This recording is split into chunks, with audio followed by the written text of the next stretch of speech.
Amados irmãos e irmãs, a graça e a paz de Deus, nosso Pai, o amor de Jesus e a comunhão do Espírito Santo esteja com todos aqueles que nos acompanham por meio do programa Cristo Reina.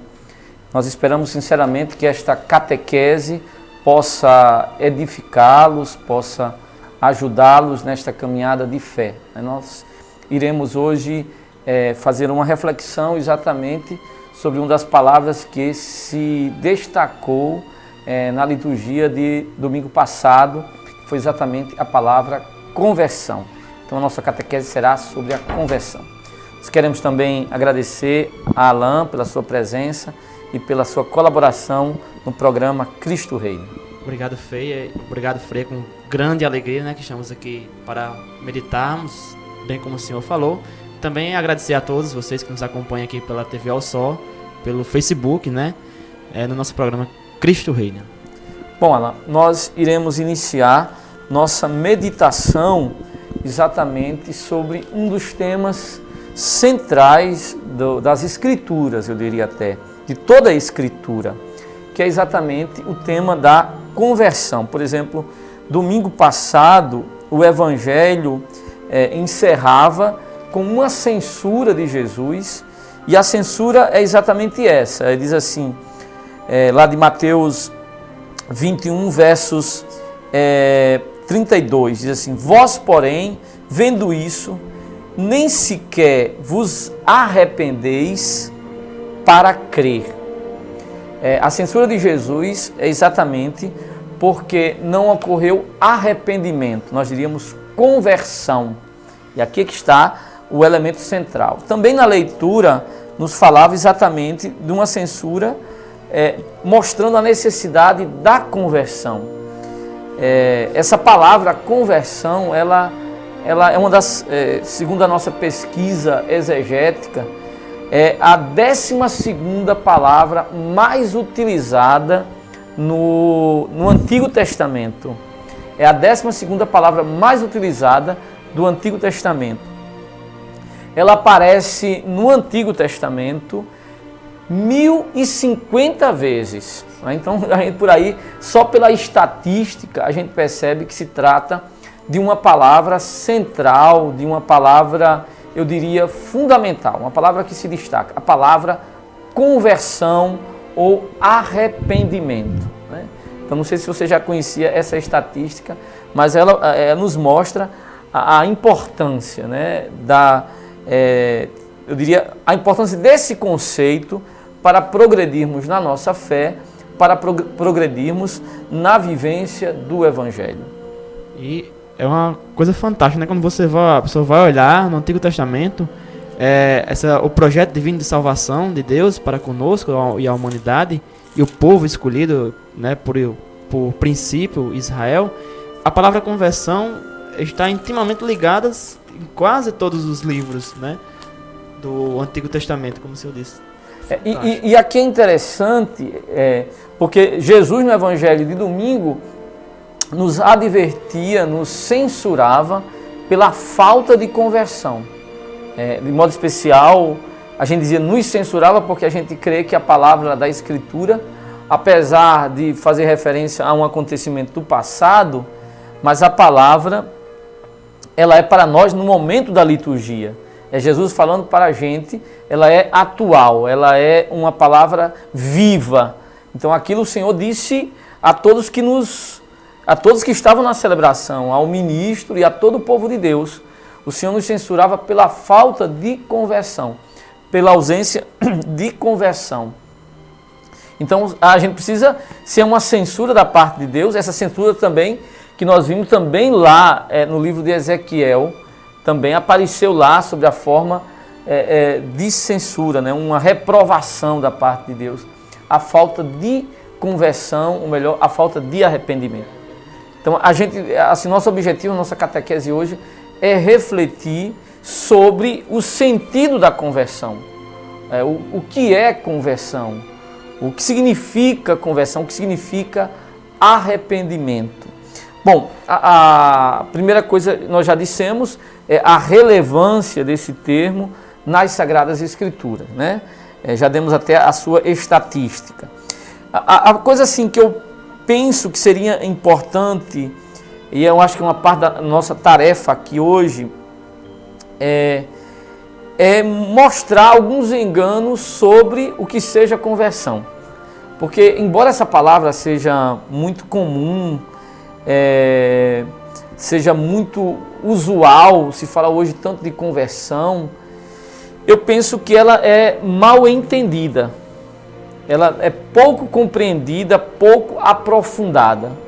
A gente às vezes tem pelo menos no sentido bíblico do que seja conversão. Então o sentido bíblico da conversão não é muito conhecido. Normalmente, quando a gente fala de conversão, a gente está acostumado a entender conversão como sendo sinônimo de mudança de religião. Verdade. Quer dizer, é uma coisa curiosa, né? Quando a gente acha que só acontece, até quando a gente na igreja está dizendo para as pessoas, vamos nos converter, as pessoas até acham estranho.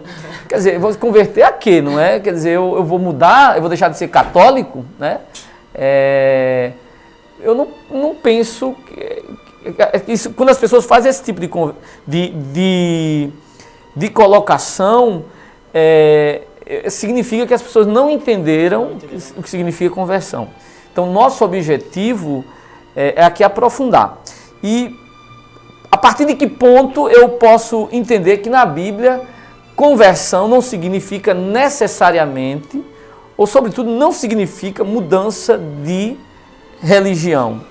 Ora, eu penso que nós poderíamos partir aqui de um famoso texto, se você puder acompanhar na sua Bíblia, do profeta, o profeta Joel. É um texto que nós utilizamos em diversas ocasiões, mais especificamente, nós utilizamos na quarta-feira de cinzas, né? O texto do profeta Joel. Joel 2,13. Então, é um texto que a gente utiliza, a primeira leitura do profeta Joel. Da primeira leitura da liturgia da quarta-feira de cinzas, 2,13. Então você poderia ler aí pra gente. Rasgai os corações e não as vestes, convertei-vos ao Senhor vosso Deus, pois é compassivo e clemente, paciente e misericordioso, e se arrepende das ameaças. Bom, uma das coisas que é fundamental a gente perceber é que a palavra conversão, sobretudo no Antigo Testamento, ela se encontra sobretudo na boca dos profetas. Os profetas eram aqueles que, acho que a principal missão do profeta era convocar o povo à conversão. Então a nossa pergunta é: a quem falavam os profetas? Os profetas, quando iam pregar, a quem eles se dirigiam? A quem é que eles se dirigiam? Ao povo de Deus. Ao povo de Deus. Ora, se os profetas chamavam o povo à conversão, e aqui o profeta Joel convida à conversão, diz, convertei-vos ao Senhor, né? Convertei-vos ao Senhor. Se os profetas estão se referindo, estão falando com o povo de Deus, então os profetas não estão dizendo ao povo judeu, deixem de ser judeus. Né? Então eles não estão convocando a mudança de religião, não é? Eles não estão convocando a mudança de religião, eles não estão querendo que o povo deixe de ser judeu, porque a conversão era, aliás, a palavra profética chamado a conversão era uma palavra dirigida fundamentalmente ao povo que já era judeu. Os profetas não era aqui uma missão ad gentes. Eles não estavam indo aos pagãos, eles estavam falando ao povo circuncidado, o povo que já havia recebido a marca do Deus vivo, né? Já tinham recebido, vamos dizer assim, entre aspas, este sacramento que era a circuncisão, já estavam integrados no povo de Deus. Então eles não estavam dizendo mudem de religião. Então, para não dizer que a Bíblia não fala que os profetas não têm uma palavra dirigida aos pagãos, nós temos, de modo claro, um modo assim evidente, a palavra do profeta Jonas, não é? Onde Jonas vai a Nínive, que é uma cidade pagã. Né? Nínive é uma cidade de pagãos. E é por essa razão que Jonas não queria ir a Nínive, porque ele iria convocar a conversão, a mudança de vida, os gentios, os pagãos. O judeu chama goim. Para o judeu, existem duas categorias de pessoas: o povo de Deus, o povo santo, né? Kahal Yavé, a Assembleia de Deus, o povo de Deus, e os goim, os pagãos, os gentios. E então os judeus têm um verdadeiro horror pelos gentios, né? Porque são pagãos, são incircuncisos. E Jonas foi mandado por Deus para pregar aos pagãos. Bom, aqui é um caso, uma exceção, vamos dizer assim, porque via de regra a mensagem profética não era dirigida aos pagãos, né? Aqueles que não faziam parte do quadro do povo eleito, né? Mas o profeta, ele preferencialmente voltava-se para o povo da aliança, o povo que estava integrado na aliança. Então, com isso, com toda essa explicação teológica, bíblica, eu estou dizendo que a conversão, fundamentalmente, não significa mudança de religião. Então, o que quer dizer conversão? Talvez a explicação da palavra, da etimologia da palavra conversão, possa nos ajudar a compreender e a perscrutar o sentido bíblico da palavra conversão. Não sei se vocês sabem, mas a palavra conversão, como está aqui em Joel, né? Em Joel 2,13, diz assim, como é que está na sua tradução? Rasgai os corações e não as vestes, convertei-vos ao Senhor vosso Deus. Pronto, então onde você encontra a palavra convertei-vos ou arrependei-vos, aí você coloca a expressão hebraica shub, o verbo shub. E o que quer dizer o verbo shub? O verbo shub quer dizer voltai. Então, a palavra conversão quer dizer voltar, não é? Voltar, ou voltar-se. Em outras palavras, conversão é uma mudança de direção, é uma mudança de rumo, né? Se a gente compara a nossa vida, se a gente fosse usar uma metáfora e comparasse a nossa vida com um caminhar, uma caminhada, a conversão seria uma marcha ré, né? Um voltar, né? Voltar àquela condição precedente, voltar. Nesse caso, converter-se significa voltar ao ponto de partida, retornar o que se perdeu. A questão é que, se a gente for pensar bem, na nossa caminhada, quantos perderam o ardor inicial? Não é? Quantos perderam a alegria do início da caminhada com Deus, do início com a caminhada com Cristo? Um dia fomos tão fervorosos, tão cheios de encanto, tão disponíveis, tão atentos, mas o fervor deu lugar à tibieza, a atenção deu lugar à distância, ao desencanto, e se passou predominantemente a essa falta de elan, essa falta de fervor, né?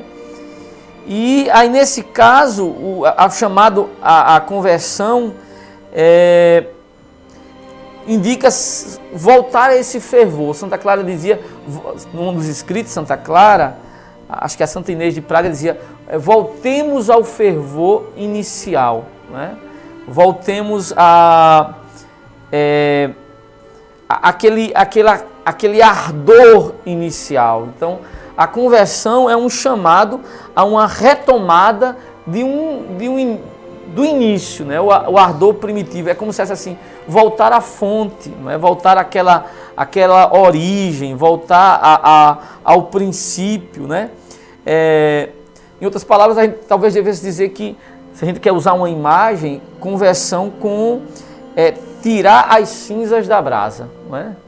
Você tem um fogo e às vezes com o passar do tempo vão se acumulando cinzas sobre a brasa e aí a brasa vai perdendo o calor, vai perdendo a energia, o fogo, e é preciso soprar para que as cinzas deem lugar ao fogo, não é?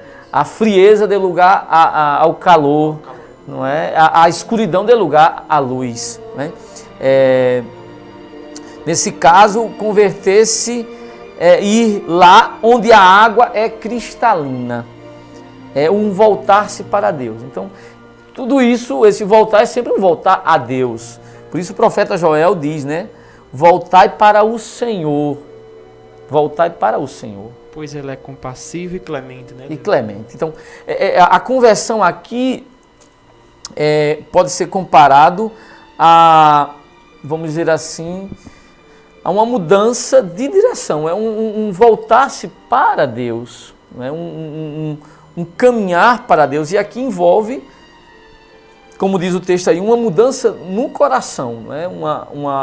O coração do homem está voltado realmente para Deus. Então, eu diria assim, se a gente entende isso, a gente entende por que eu fazia tanta questão que conversão não pode ser reduzido simplesmente a mudança de religião, porque, na verdade, a conversão é um caminho da vida toda. Não é um acontecimento pontual, embora comece em algum momento, mas a conversão vamos dizer assim, é algo que a gente vai ter que fazer, se converter todo dia e o dia todo. Não é? Essa é a ideia fundamental, não é? Até mesmo se uma pessoa ela muda de religião com esse pensamento de se converter, ela não está mais do que mudando um gosto, né? Ou seja, um desejo próprio que talvez mude com o passar do tempo. Até acho que em alguns casos a pessoa precisa mudar mesmo de religião. Se aquela religião não for a religião de Deus, se aquela não for a palavra de Deus, sim, eu preciso mudar. Mas é preciso dizer, como os profetas diziam aqui, aqueles que pertencem à fé de Jesus, que eles precisam se converter. Que eu preciso me converter, nós precisamos nos converter sempre. Nós precisamos sempre estar retomando. Quer dizer, nós temos que ser realistas. Realistas em que sentido? No sentido de que a nossa tendência à dispersão, a nossa tendência a decair da nossa caminhada de fé, ela é constante, a tentação. Né? E é tão interessante isso que é tão importante esse chamado à conversão que se você pega a Bíblia, se você pega o Santo Evangelho, um dado curioso é que Jesus, ele começa, a primeira palavra de Jesus, isso é curioso, a primeira palavra de Jesus, após o batismo, quando começa a missão dele, a palavra dele está lá em Marcos 1, versos 15. Convertei-vos e crede no Evangelho. Tá certo? Convertei-vos e crede no Evangelho. A primeira palavra de Jesus foi essa. Jesus, vamos dizer assim, dá continuidade àquela pregação profética, só que agora com um diferencial. Ele é aquele a quem nós devemos nos converter. Né? Os profetas dizem, voltai-vos a Deus, certo? Mas Jesus diz, esse que está aqui é aquele a quem deveis vos converter, aquele em quem deveis crer. E Jesus censura, no caso do Evangelho do domingo passado, os fariseus, aliás, os sacerdotes, os escribas, os anciãos, os líderes, em outras palavras, exatamente por este aspecto, pela falta de conversão a Ele, a pessoa dele. Quer dizer, nós precisamos nos voltar para Ele. Ele é o centro. Ele é aquele em quem nossos olhos devem repousar. Nós devemos estar sempre com os olhos fixos nele. Né? A nossa salvação, a nosso levantar-se, o nosso cair, depende desse olhar, não é? Até mesmo quando o senhor falava a respeito de votar esse início, né? Se quer ir para frente, devemos votar. Lembrei daquela passagem de Jesus com a samaritana no poço de Jacó, quando ela voltou às origens ali e encontrou-se com Jesus ali, né? E ela reconhecia, né, que era necessário se converter como Jesus coloca, né? Até o próprio o Papa Bento XVI coloca como os 7 maridos, seriam essas 7 religiões diferentes que ela tinha, como sendo o próprio Jesus, como sendo o motivo de conversão e de salvação daquela mulher. Voltar-se, reconhecer nele aquele que é enviado por Deus, aquele prometido pelos profetas, Jesus como o Messias, não é? Isso sim, com certeza. Jesus, na verdade, é aquela água, é aquela fonte cristalina que a gente dizia aqui, não é? A gente precisa voltar à fonte. E a fonte de tudo é Jesus. É claro que essa conversão a Jesus passa também por uma conversão moral, não é? A gente precisa dizer isso. É uma mudança de comportamento, uma mudança de vida, porque o Senhor pede isso de nós, não é? Mas é preciso dizer, e aqui está um dado curioso nessa conversão, porque Jesus não diz convertei-vos e mude, mas convertei-vos e crede. A primeira coisa da nossa conversão é esse ato de fé na pessoa de Jesus Cristo. Um ato de fé na pessoa do Senhor Jesus. Se a gente tem consciência disso, a gente sabe que a gente pode progredir na nossa caminhada de fé. Um outro aspecto que aqui é importante, talvez salientar até também do ponto de vista moral, e isso sim é verdade também, porque é óbvio que aquela chamada conversão dos profetas tinha também um apelo moral, uma mudança de atitude, uma mudança de vida. É interessante, a conversão no verbo shub do hebraico é como essa marcha ré, esse voltar atrás. Isso aqui é um aspecto que a gente precisa recordar, porque é importante a gente ter presente que às vezes o ir adiante, o andar e o avançar, né, como a gente costuma dizer na nossa linguagem, o avançar, ele supõe aqui algo importante. Por exemplo, a igreja precisa avançar, precisa ir adiante na história. E qual é o caminho para ir adiante? É voltar atrás, é voltar para o Senhor, é voltar para a Escritura, é voltar para o Evangelho, é voltar sempre à fonte. Porque isso aqui é importante a gente perceber. Se a gente não tem presente isso, a gente comete um equívoco. Acho que é Chesterton, esse pensador católico inglês, que ele vai dizer o seguinte: quando se está diante de um abismo, o único modo de ir para frente é andando para trás. Em outras palavras, é a marcha ré. Quando se está diante de um abismo, o único modo de se andar adiante é dando marcha ré, é se voltando, ir para o começo, para a origem. E aqui está, eu penso, um dos problemas, não é? A nossa sociedade esqueceu exatamente disso, que ela precisa voltar à sua origem cristã. E o que a gente percebe é exatamente o grande equívoco. A nossa sociedade está cada vez mais, de modo especial, a sociedade ocidental está se distanciando da sua origem cristã. Quer andar adiante, todo mundo fala o progresso. Ora, não existe progresso se eu avanço no abismo. Não existe progresso. Qual é o progresso que tem numa sociedade que progride para a sua ruína, que avança na sua ruína?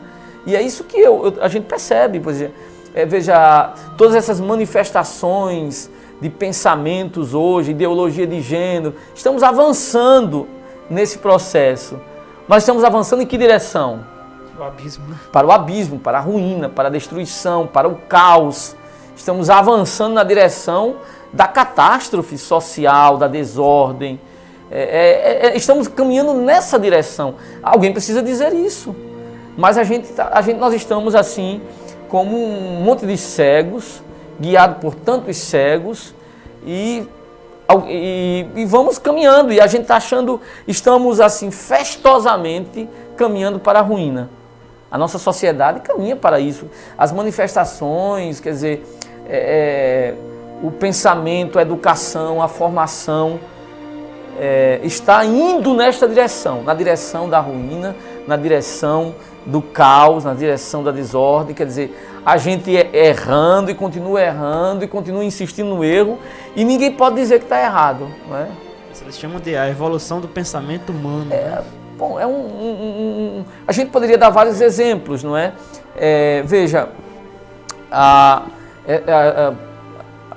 nosso pensamento hoje, concretamente, vamos dizer assim, a destruição dos parâmetros morais.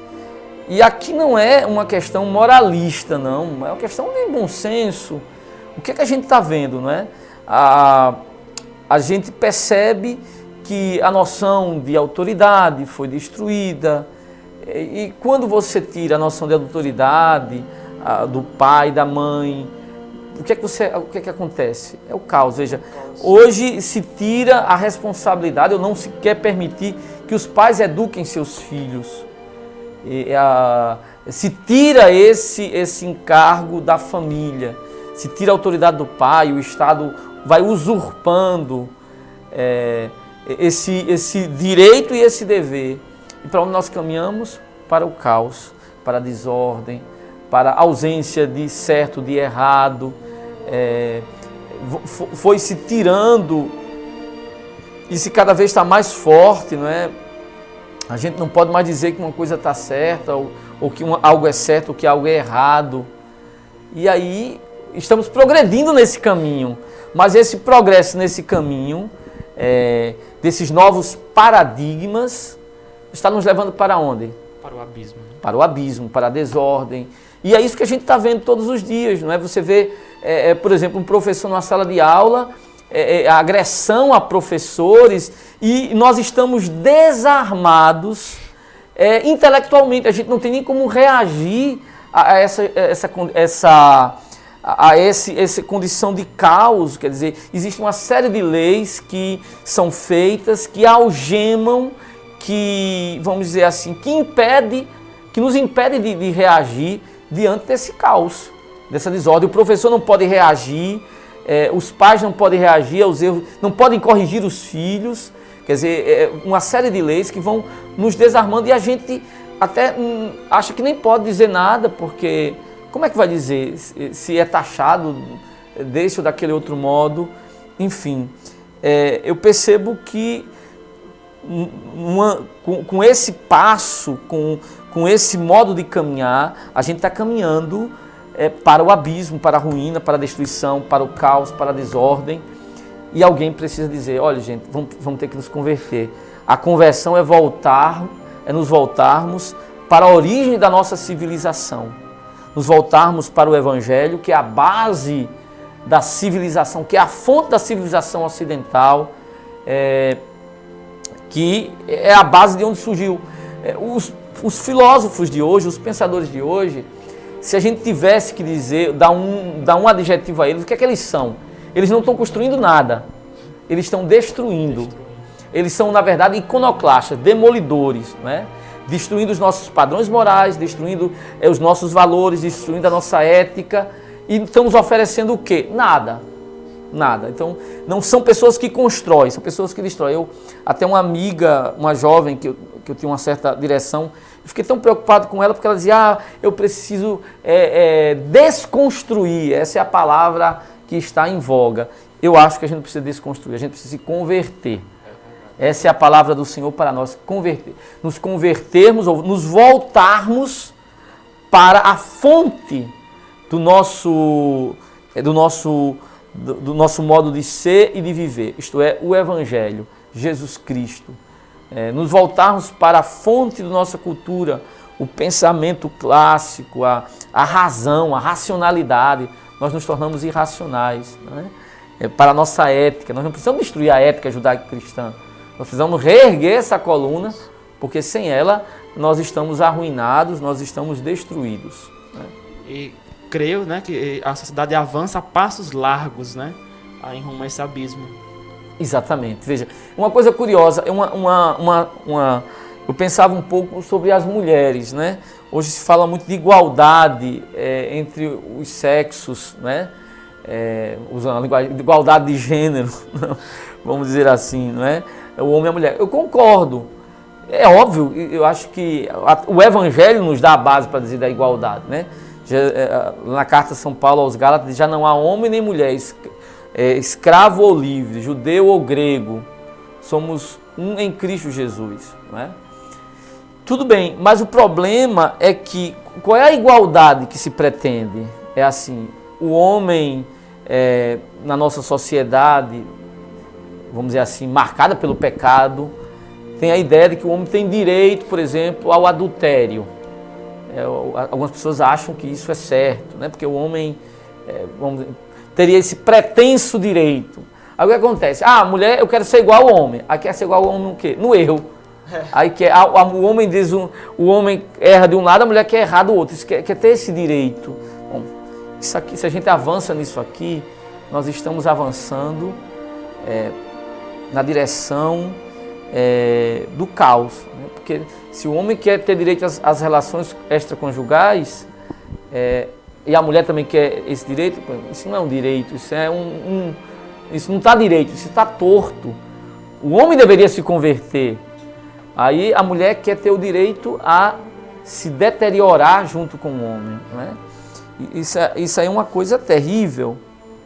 É o abismo, é o caos, né? Interessante que sobre isso aí, a respeito de São Paulo, quando ele coloca dos Gálatas, né, que já não é homem nem mulher, mas um em Cristo, o problema é que eles tiram o em Cristo. Exatamente. Né? Não há mais ninguém. Não há, estamos avançando nesta direção. Então, a gente está progredindo para a ruína. Por isso que eu penso que a palavra conversão aqui, ela é bem oportuna, porque nós precisamos nos converter. Acho pouco provável, assim, um senso de realidade, que a nossa sociedade consiga escutar esse apelo. Mas eu, como cristão, eu creio na conversão. Se a gente quiser mudar o mundo, a gente tem que começar mudando a gente mesmo. É um apelo individual, mais do que querer mudar a sociedade, cada um querer converter-se. Então, diferente da proposta marxista, a proposta cristã acredita na conversão dos indivíduos. Se o mundo está errado, o problema qual é? Não é o sistema, o problema sou eu que estou errado. Sou eu que não estou convertido, sou eu que não estou mudado, sou eu que não me voltei realmente para Deus. Então, mais do que ficar colocando culpa na sociedade, o apelo é sempre um apelo para a pessoa, não é? É o apelo para que eu me converta. Porque se tem alguma coisa errada nesse mundo, e de fato tem, está no fato de que eu não me converti totalmente, que eu preciso me converter mais, que eu preciso avançar no meu olhar para Cristo e para o Evangelho. Tão triste isso, porque se as pessoas hoje em dia, em respeito à palavra conversão, dizem, não, isso é uma coisa ultrapassada, né? Não existe mais essa questão de conversão. Bom, aí se eu disser que não tem sentido a palavra conversão, então o que é que eu vou fazer com o Evangelho? A primeira palavra de Jesus foi converter. Se você pegar os Atos dos Apóstolos,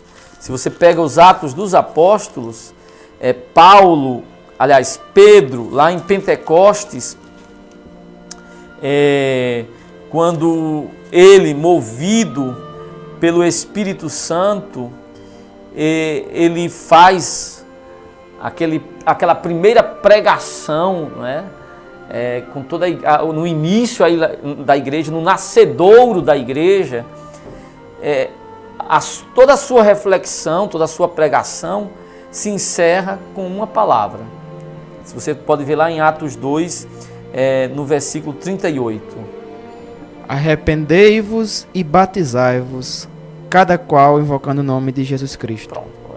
Ele diz exatamente a mesma coisa que Jesus disse no início do seu ministério. Arrependei-vos, isto é, convertei-vos.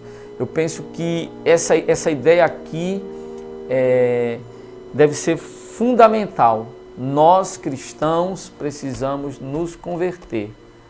Nós precisamos de conversão. O cristianismo, os católicos, precisam se converter. Quer dizer, eles precisam se voltar mais uma vez, sempre de novo, a Jesus. O Papa Francisco dizia, a conversão é um trabalho da vida toda, de toda a vida. É um trabalho que vamos dizer assim, é um esforço que deve ser contínuo e ininterrupto, né? Eu penso que essa ideia aqui é fundamental, um voltar-se para o Senhor, um voltar-se para Deus, e oxalá a gente escute essa palavra, porque nenhum de nós pode estar muito tranquilo no que toca isso, né? Quem de nós não precisa de conversão? Quem de nós não precisa mudar? Quem de nós não precisa de novo soprar sobre essa brasa para que de novo o fogo possa resplandecer, o frio dê lugar ao calor, ao ardor.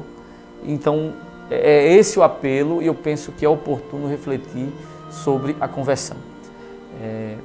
Nós queremos agradecer, Alain, a sua colaboração. Nós iremos encerrar neste momento essa catequese que teve como tema conversão.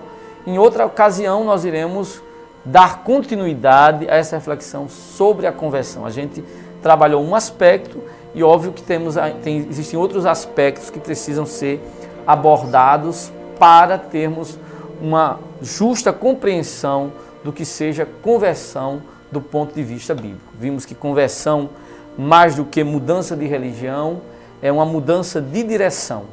Conversão é um voltar-se para Deus. E isso não apenas os pagãos devem fazer, mas também os crentes, sobretudo os crentes, precisam realizar. Isto é, voltar-se sempre de novo para Deus e de modo inequívoco, de modo forte e deste modo reavivar a sua fé. Acho que conversão aqui talvez pudesse ser traduzido também com reavivar, não é? Um fazer de novo a chama arder, o coração arder e palpitar. Amém. Que Deus nos abençoe e nos proteja, em nome do Pai, do Filho, do Espírito Santo. Amém. Louvado seja nosso Senhor Jesus Cristo. Para sempre seja louvado.